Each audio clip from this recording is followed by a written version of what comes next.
1812년 평안도 성천의 한적한 마을에 김부영이라는 이름의 아이가 비처럼 고요하게 세상에 태어났을 때 세상은 그녀의 존재를 알지 못했습니다. 그저 가난한 선비의 무남동녀, 태어난 순간부터 시대의 엄격한 그림자 아래 놓인 여린 생명일 뿐이었습니다. 그러나 그녀의 아버님은 달랐습니다. 낡은 서책 몇 권과 바람을 막아주는 초라한 담벼락이 전부인 집이었지만 그 안에는 학문과 덕성을 중시하는 아버님의 고매한 정신이 살아 숨쉬고 있었습니다. 흙냄새와 오래된 종이 냄새가 뒤섞인 방 안에서 어린 부용은 아버님의 무릎에 앉아 붓을 잡는 법을 배웠습니다. 조그마한 손끝의 떨림은 이내 먹물이 스며드는 종이 위에 놀라운 생명력으로 피어났습니다. 아버님은 당시의 엄격한 사회적 관습을 깨고 딸에게 글과 학문을 가르치셨습니다. 여성에게는 감히 허락되지 않던 지식의 세계였지만 아버님은 부용의 눈빛에서 시대의 규율을 넘어선 불꽃을 보셨습니다.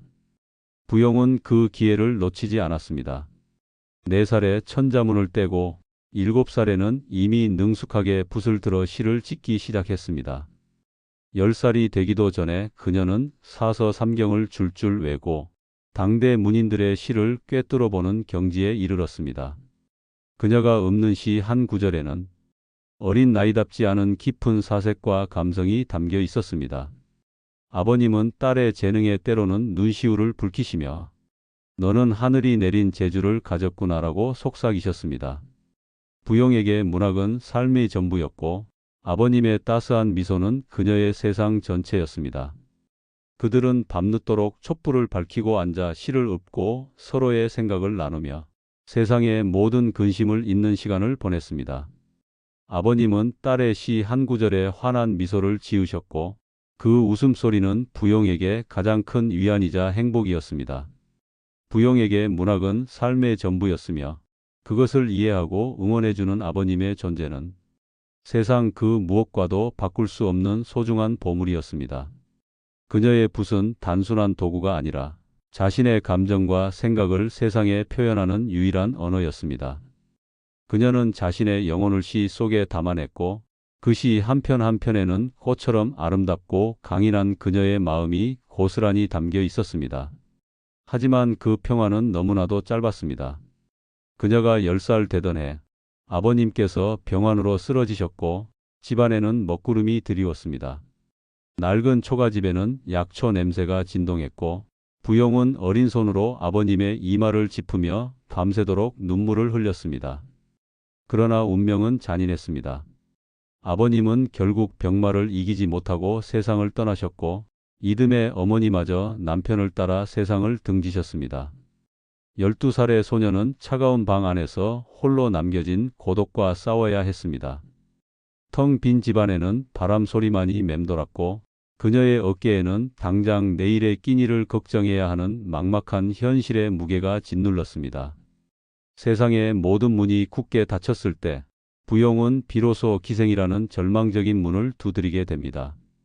그 처절한 결심의 날, 부용은 스스로에게 운초라는 아우를 지어주었습니다.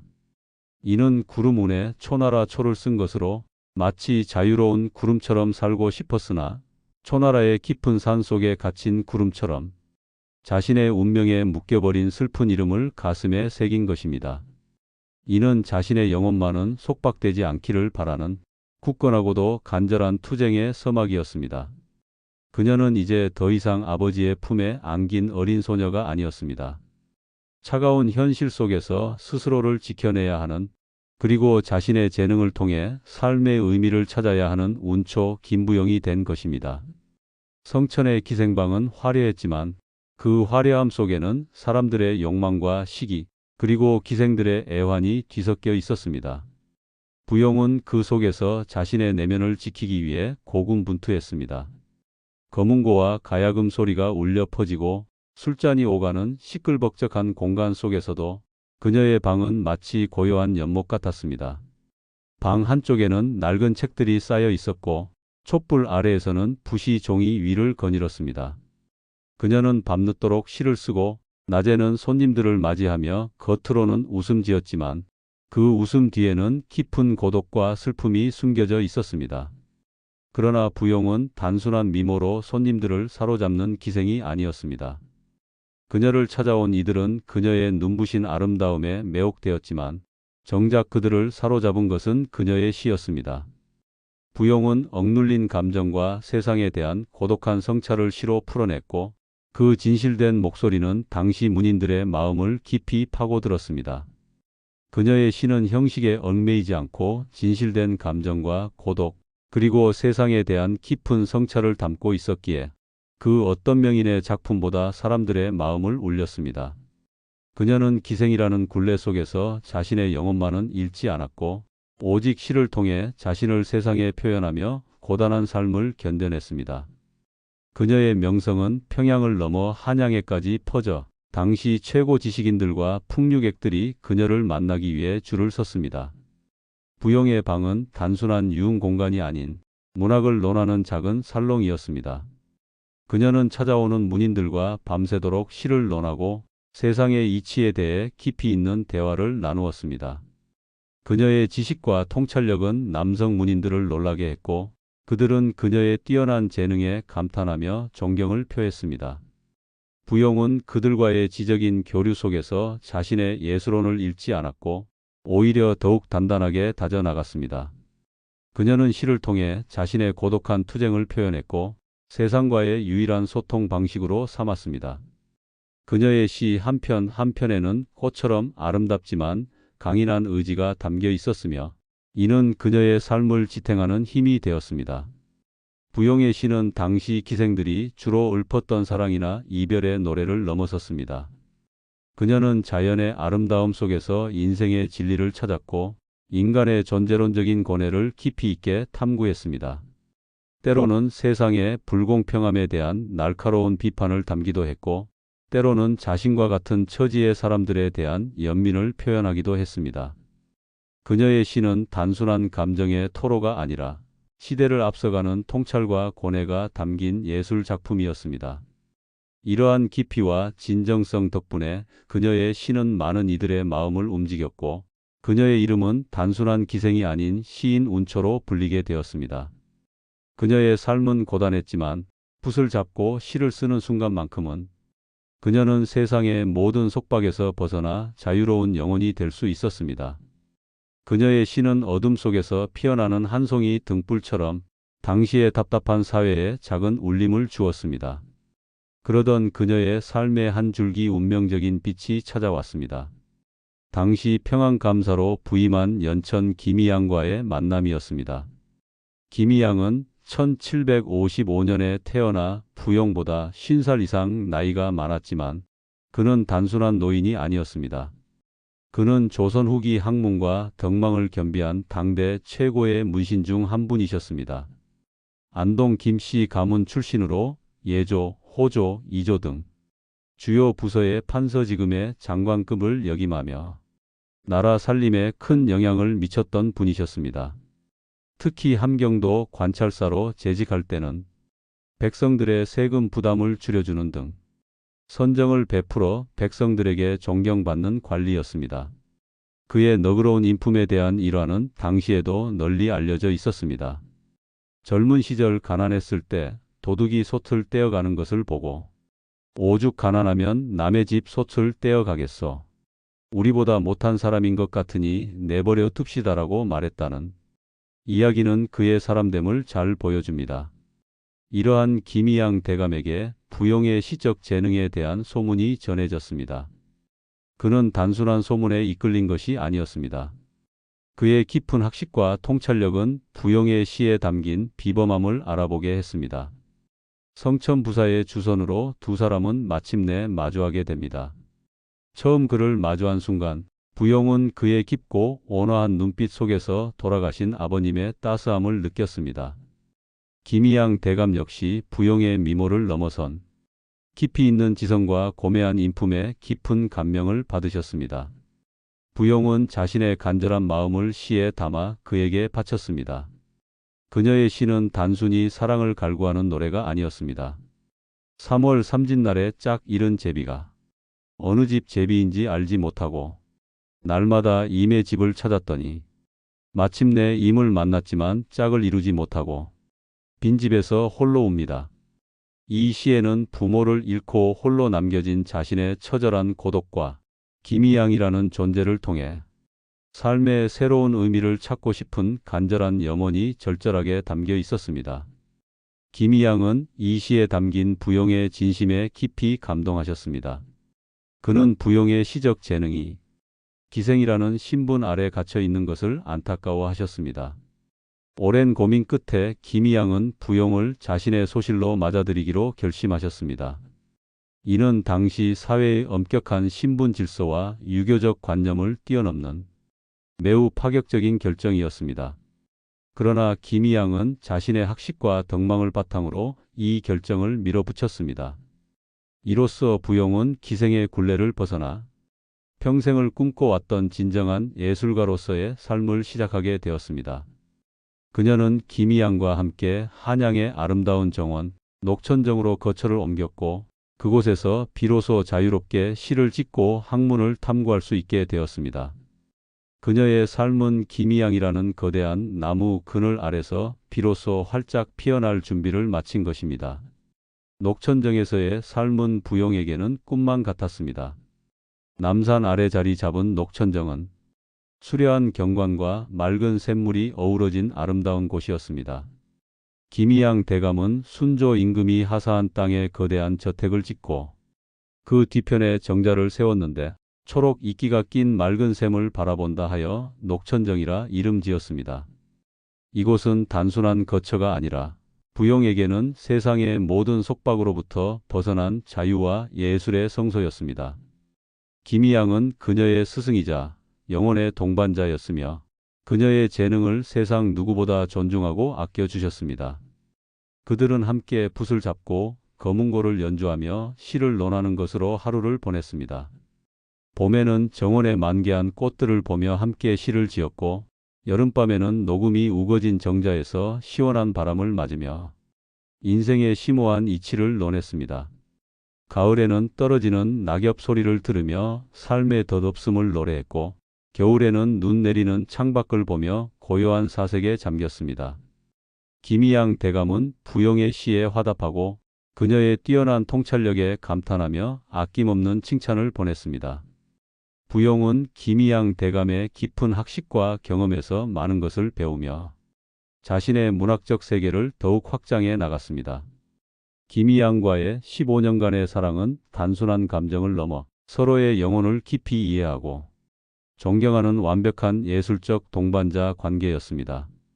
그들은 나이 차이를 넘어선 정신적인 교감으로 서로를 채워주었습니다. 이 시간을 통해 부용은 자신의 문학적 깊이를 한 단계 더 끌어올렸고 후대에 길이 남을 명작들을 탄생시켰습니다. 특히 그녀는 글자를 탑 모양으로 쌓아 올리는 독특한 형식의 시, 보탑시를 창작하며 자신의 뛰어난 예술적 상상력을 마음껏 펼쳤습니다. 보탑시는 시각적인 아름다움과 함께 심오한 의미를 담고 있어 당시 문인들 사이에서도 큰 화제가 되었습니다. 녹천정은 부용에게 창작의 셈이자 김이양과의 사랑이 꽃피는 가장 아름다운 공간이었습니다. 그녀는 이곳에서 비로소 자신의 모든 재능을 마음껏 펼치며 시인으로서의 정체성을 확고히 다질 수 있었습니다. 김이양 대감은 그녀에게 단순한 남편이 아니라 그녀의 잠재력을 일깨우고 빛을 발하게 해준 가장 큰 후원자이자 영원한 영감의 원천이었습니다.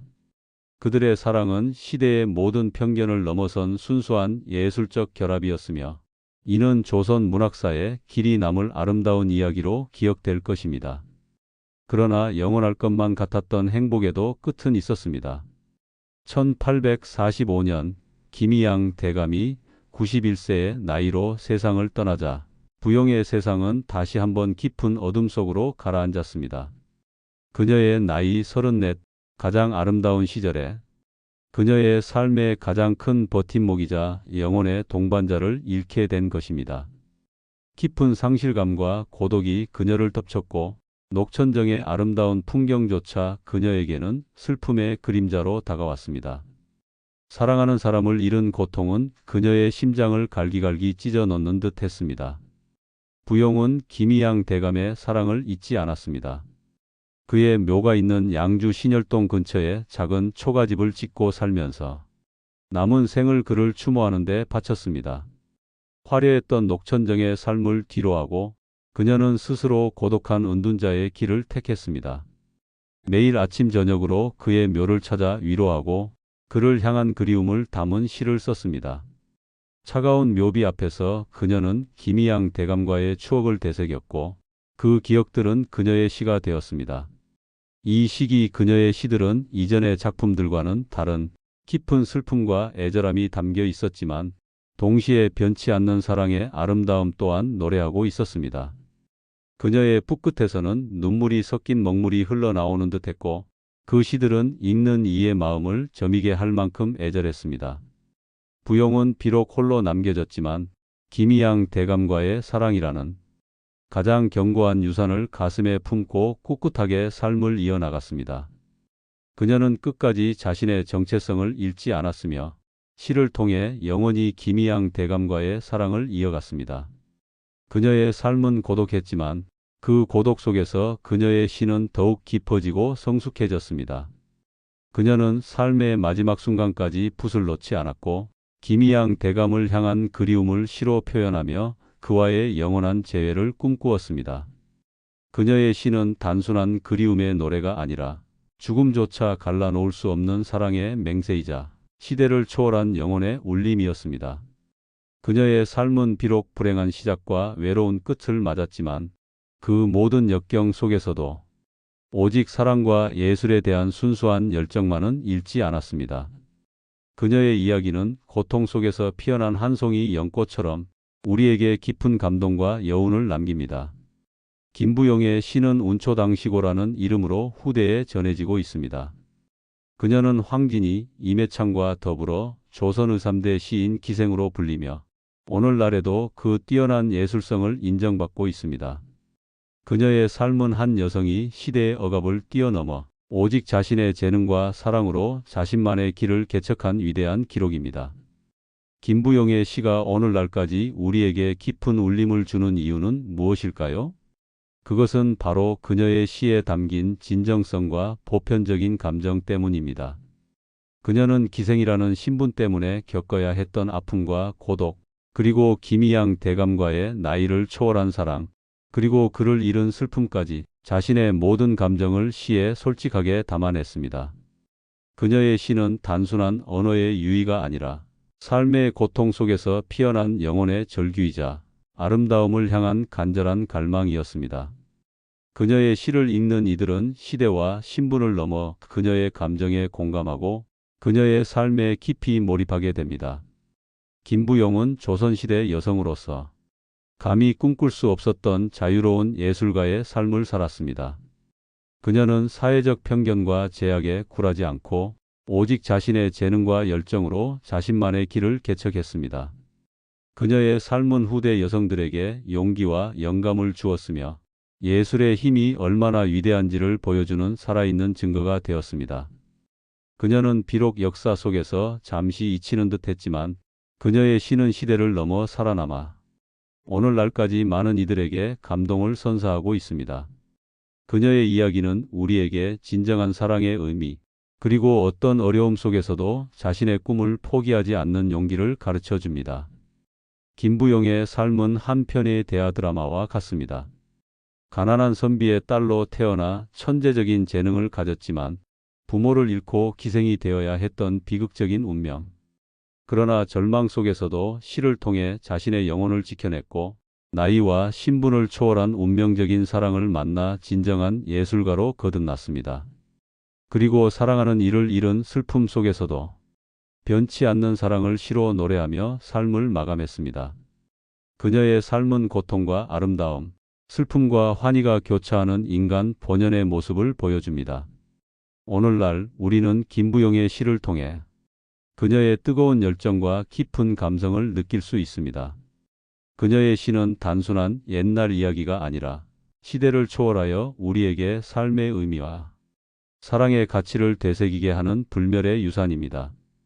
김부용, 그녀는 진정으로 진흙 속에서 피어난 한 송이 연꽃처럼 어두운 시대 속에서 가장 아름답게 빛났던 영원한 시인으로 기억될 것입니다. 그녀의 이야기는 앞으로도 많은 사람들에게 회자되며 끊임없이 새로운 감동을 선사할 것입니다.